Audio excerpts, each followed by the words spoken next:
Staff is asking for authorization to release an RFP for a study of a minimum wage increase. This isn't about voting to increase the minimum wage. As you know, the council directed staff in April of this year to develop a recommendation for a study of the effects of establishing a minimum wage regionally and locally.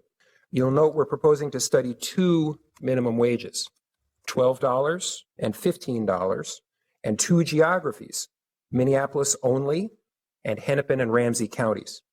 Also, we know that there is some policymaker concern about a Minneapolis only minimum wage increase. So we believe studying a Hennepin and Ramsey County minimum wage increase at the same time will provide useful context.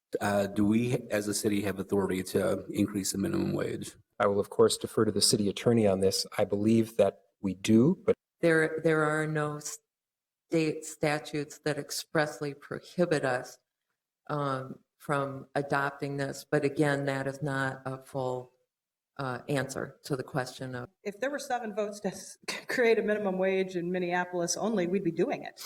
So I'm just wondering why $175,000 for a study, what is that, like a political out? I'll vote for a study, but I really wouldn't vote for the change itself.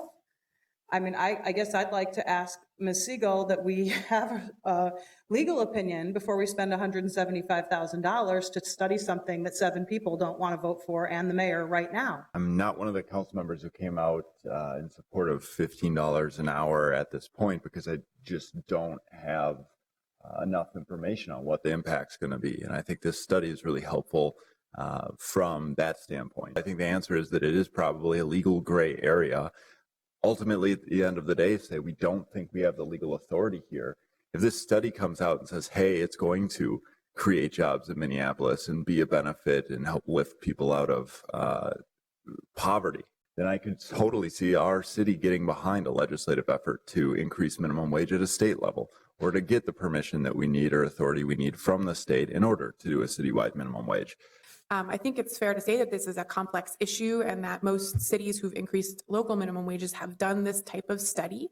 And so I think it's important to recognize that as policymakers, we need as much information as possible to respond to the questions that our residents, our voters, our taxpayers are asking us to look at. A lot of people were interested in studying this issue. A lot of people wanted to keep looking at this conversation and getting the information from a professional source, a neutral source that could really impact, that could really study the impacts. I think it's an important study. I think it has the potential to help a lot of residents, a third clearly of our residents who are in low-wage jobs. On approval, please say aye. Aye. Opposed? No. And that item is approved.